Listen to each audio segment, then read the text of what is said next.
Eh bien salut tout le monde, c'est Flo de Nocado, j'espère que vous avez la forme. On se retrouve aujourd'hui pour un PC gamer à 700 €. 700 € c'est un budget qui est vraiment bien, je trouve, c'est le meilleur budget pour un PC gamer, meilleur rapport qualité-prix. Et on commence tout de suite, comme je vous montre ici, 738 € sans les promotions chez Top Achat. Donc le processeur, le Core i5 7400.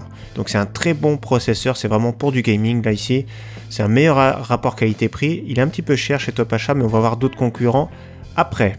Ensuite on passe à la carte mère, donc on retrouve le moins cher. MikroATX Gigabyte B250, c'est un très bon chipset quand on fait pas d'overclocking. Donc voilà, 71 €, c'est une très bonne marque Gigabyte. Donc ça correspond très bien. La mémoire, une barrette je mets, alors sur cette configuration là je mets une seule barrette. La DDR4 est chère en ce moment, donc là 68 €.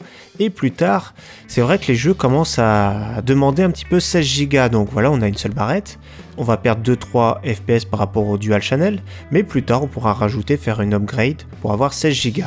La carte graphique, une des meilleures du moment, GTX 1060 en version 6 Go, donc la marque KFA2 qui est parmi les moins chères, 239 €. On la trouve souvent en promotion, donc n'oubliez pas à chaque fois de rentrer les codes promotion qui vous indiquent. Chez Top Achat, il y en a régulièrement. Donc voilà, très bon rapport qualité-prix. Moi, c'est celle que j'ai, mais enfin, j'ai la marque Gigabyte. Ensuite, un disque dur, donc du classique. Plus tard, vous pourrez mettre par exemple un SSD, mais ici pour commencer, il faut bien commencer avec un disque dur pour installer Windows. Donc un Seagate Barracuda 1 Tera, 55 €, c'est un bon prix.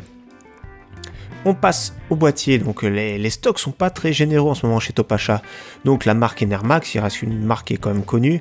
Pour rentrer toute configuration, ici il n'y aura pas de problème pour la note, 40 €, c'est un juste prix pour un boîtier correct. Après ça, c'est à vous de modifier, de faire votre choix. Une alimentation qui est sûre, c'est pas la plus silencieuse, mais c'est une alimentation certifiée 80+ en 450 watts, 42 €. Donc notre PC, 738 €, on respecte les prix, surtout si on rentre nos codes de réduction qu'il y avait sur la carte mémoire le processeur, ça équivaut à peu près dans les 700 €.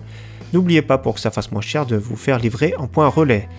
Ensuite, j'ai fait la même chose chez hardware.fr, donc la configuration qui est à 748 €, donc le processeur, carte mère au même prix, sauf que là, la carte graphique est un peu plus chère, c'est ça qui plombe la différence, mais sinon tout le reste c'est pareil. On a le boîtier, alimentation de marque Enermax, et par contre, ici le problème chez hardware.fr, c'est ici dans le kit, j'ai 2 x 4 Go.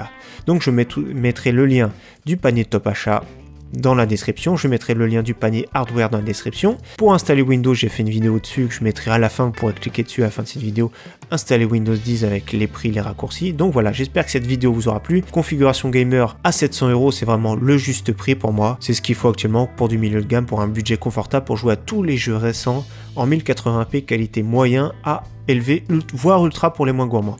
En tout cas, j'espère que cette vidéo vous aura plu, j'espère vous revoir très prochainement sur ma chaîne. Merci à tous, ciao bye.